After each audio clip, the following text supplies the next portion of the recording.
Testing a fuel pressure sensor correctly is essential before replacing it, since many issues that seem like sensor failures are actually caused by wiring problems, poor connections, or fuel system faults. A proper diagnostic process helps avoid unnecessary expenses and ensures that the real cause of fuel delivery issues is identified. The following guide explains each step in detail, using a structured and methodical approach to determine whether the fuel pressure sensor is actually defective or functioning normally. Each step below is formatted using the structure you specified. Number 1. Gather the proper tools. Before beginning any testing procedure, assemble the tools required to perform accurate checks. A quality digital multimeter capable of measuring DC voltage is the most important piece of equipment for evaluating the sensor's electrical output. A mechanical fuel pressure gauge is optional, but extremely valuable for verifying real fuel pressure against electronic readings. Safety glasses and protective gloves are recommended since pressurized fuel can be hazardous if released unexpectedly. You should also know exactly where the fuel pressure sensor is located, which is usually along the fuel rail.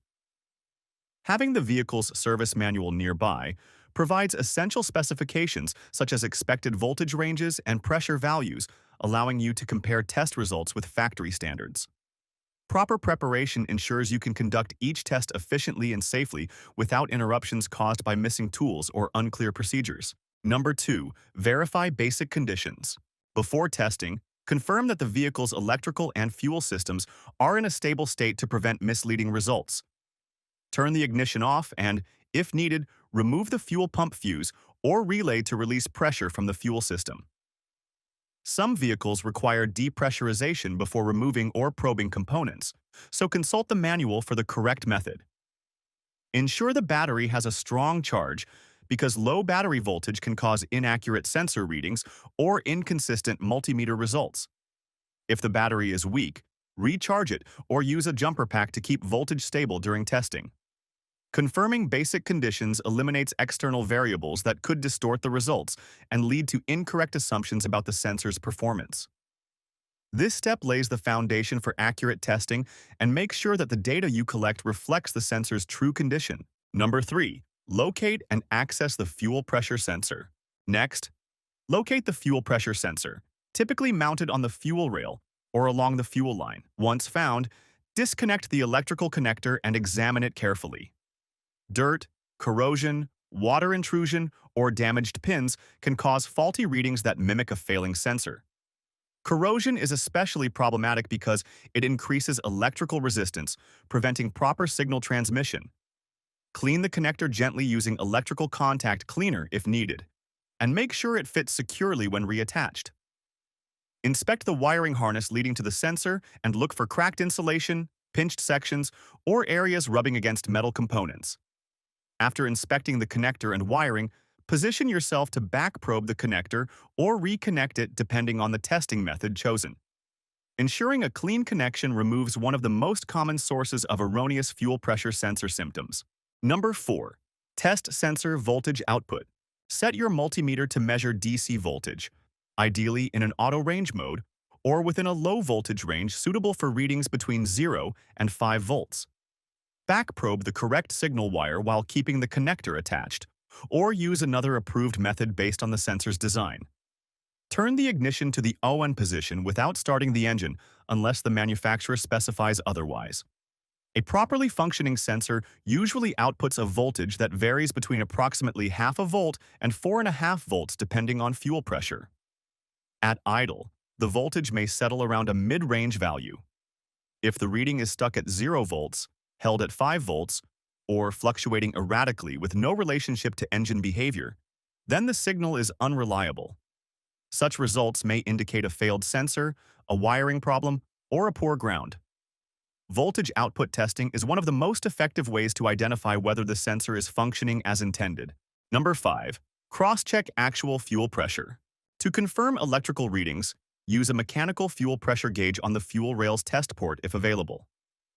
Compare the pressure shown on the gauge with the pressure indicated by the sensor's voltage.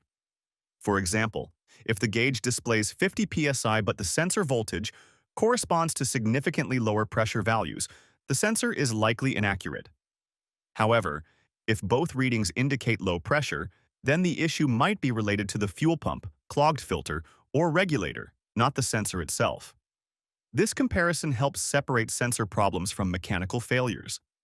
Mechanical gauges provide reliable readings and remove any doubt regarding whether inconsistent voltage values are due to real pressure fluctuations or an inaccurate sensor.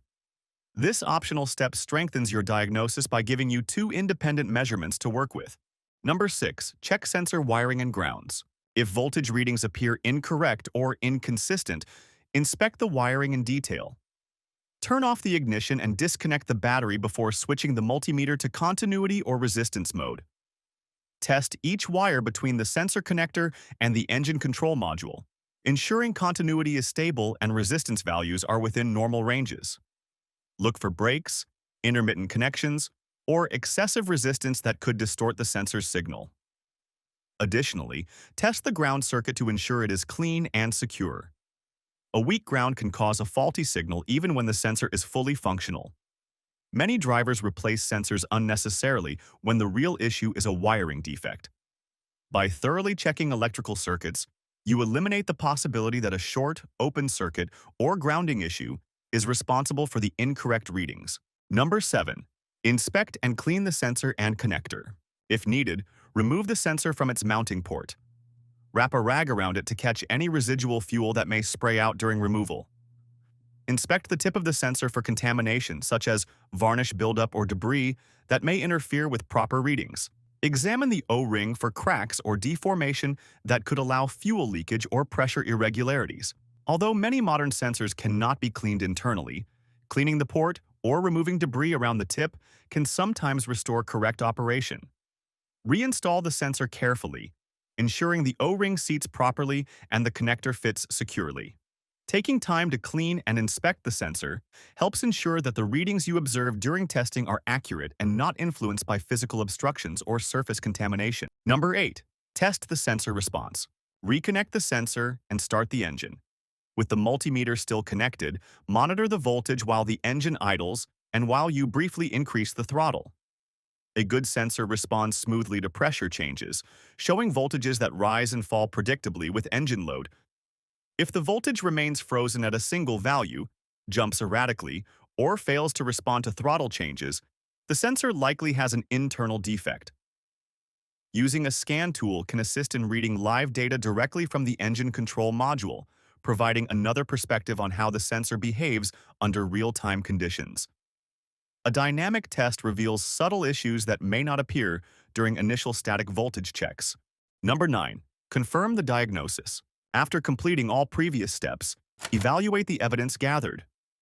If the voltage output is outside expected ranges, inconsistent, or unresponsive despite stable wiring and correct mechanical pressure, the sensor can be confidently identified as faulty. If readings are accurate and responsive, the problem lies elsewhere in the fuel system. After replacing any components or repairing wiring, clear stored engine codes and perform a road test to ensure the issue is resolved.